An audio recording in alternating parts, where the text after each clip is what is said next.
news outside of that horrendous performance from C.J. Stroud, man. Josh Allen. Oof. I know that's a topic of conversation. Obviously, a lot of Lamar conversations were brought up. We already know. So, what is your reaction to Josh Allen's second-round defeat yet again? Yeah. I think two things could be true. I'll be fair in saying that the Bills aren't in this game without Josh Allen. I know. But CJ played awful. If it wasn't for the worst performance that we've seen on our own team, Josh Allen would take the cake easily. Really? No, you still got Caleb Williams. Nah, because you got to think about this. Caleb Williams, he sold that first drive. That was an awful throw. That wasn't even close. But that third interception, DJ Moore, what are you doing? He stopped running the route. That's what I'm saying. He didn't finish the route. And even with that being said, how much blame can I give a guy in his first rodeo? Yeah. Josh Allen, you've been in this situation 7 years in a row. And it's been the same song, different dance. That turnover, some of those interceptions, that wishy-washy call, I thought it was a pick. Some people didn't. It is what it is. Yeah. That was a call that was made on the field. Okay. Bo Nix threw you a gimme for you to take the lead. And you give him the ball right back with that interception. But the worst part about it was, bro, that fumble. It looked like he was intentionally trying to throw it backwards. What are you doing, bro? You have no timeouts, and you're trying to get in either Hail Mary range or get a field goal out of this. And you out here carrying the ball like it's a loaf of bread, running with it like you're LaShawn McCoy, when you know that's not what you're supposed to do.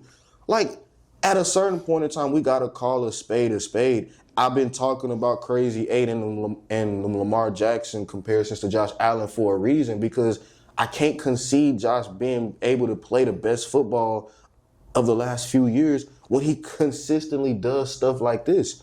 The last time I seen Lamar Jackson on the field, he put his team in a position to win, and his head coach essentially got himself fired. Josh Allen, in my opinion, lost the Bills the game. In that position, there is no way in the world that you put yourself in a position where, you take away one of those turnovers, Denver is going home. You take away two of those turnovers, it's a double-digit game. You take away three of those turnovers, it's a blowout. I don't think you understand how anemic the Broncos' offense is without those turnovers. There's no way in the world that I could sit up here and see anybody having a level of faith that Josh is going to ever get to the Super Bowl if he's had this many cracks at it. If I'm knocking at the door for so long and I still can't bang my head through, if I still can't get over that hump, then why the hell should I expect anybody to believe in me to do so? It's not going to happen, and I don't think it ever will, because I haven't seen it for damn near a decade. Yeah, that's 100% facts. I can't sit there and cap to you. Now, do I say that this Lamar Josh Allen thing, can we please cut that out? At the end of the day, man, Lamar's not even in the playoffs to put out anything on film. No. Now, let's give it context.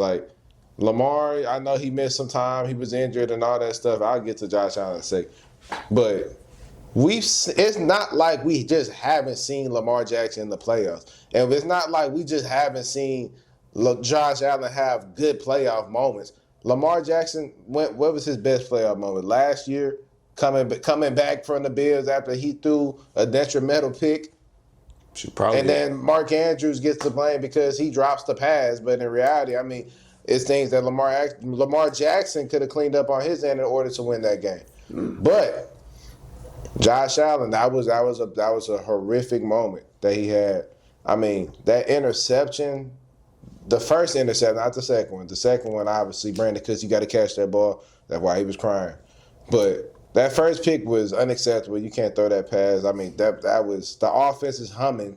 James Cook was cooking. You gotta hunt. The second team All-Pro running back is 117 yards on the ground. Mm-hmm. All Josh Allen had to do was manage it. He didn't have to go be Superman. He just had to manage it. And yet and still, the amount of missed throws that I seen him make, the one that he had before Prater kicked that field goal to take it to overtime, man, on that third down, Who was that? Dawson Knox? One of the tight It was ends. Knox or Kincaid. Dawson Knox was wide open. All he had to do was make the pass, Yep. and he sold it. And it's little things like that where it's like, wish if you- I'm Josh Allen, how many more opportunities am I gonna have that was this clear? You have your biggest kryptonite, Mahomes, out of the player. Mm-hmm. Lamar Jackson is nowhere in sight, even though it was nothing to fear. Joe Burrow, he's not in the playoffs. You're literally the only one left. With Bo Nix, who was trying to give you the game, just like Charles said, he threw it to the lineman. Like, come on, man. Bo Nix was trying to give you that game. Now, Bo Nix was extremely impressive in this game. I'm not going to sit there and take nothing away from him. He earned a lot of respect. He's really in top 10 talks, if you want to be honest. Bo Nix played a hell of a game and shoot. That's the last impression that you're going to have on him since he broke his foot. That But sucks, man. He answered a lot of questions. I mean, silenced a lot of critics. Bo Nix, man, hey, y'all got something good in Denver. Y'all just got to build around him. But Josh Allen, you cannot blow opportunities this clear. This clear. Like, I promise you, that Denver team, I don't know what for whatever reason, that defense didn't come to play. I don't know what happened. Denver defense, that hype that they got all year long, man, I seen Pat Surtain out there getting ran over. I seen, bro, any and everybody was getting whatever they wanted. All Josh Allen had to do was just manage it. All he had to do was manage it. He couldn't even do that. So, at the end of the day, man, Josh Allen, you got to take this one on the chin. Any criticism that comes with you got to take it because that was a very winnable game. It don't get clearer than this. No. I promise you're not going to get another playoffs without the big three. Well, the other three in the playoff. One of them are going to be in there next year. And it's likely not going to be Mahomes because he's missing half of next year. You got to, man. Hey, Josh Allen, I'm a big fan. I mean, I'm not going to say a big fan because I just root for him because Charles root for Lamar. Yeah. it makes it hard for me to defend you when you put stuff like that out on film. That was inexcusable. Yeah, that game was strictly on Josh Allen, I'll be honest. The missed throws, those are throws that he usually makes easily, but he couldn't do it, especially that one Don Kincaid or that was Dawson Knox, one of them, wide open. Could have been game right there, but he didn't see his opportunities like he should have, you know. And also, I mean, the defense, they didn't really play as good either, honestly. They did okay. But they really gave Bo Nix the game, to be honest with you. They really did. But, yeah, I mean, they hit everything on point. I mean, they explained all the points. So, yeah, that's a tough loss for Josh Allen, man. Got to feel for him, but then again, that is on him. That game is on him for sure. I think one fan base that probably feels worse than ours probably is the Broncos fans. Nah, for sure. Bo Nix going out that foot injury, you can only feel Broke his bad. ankle.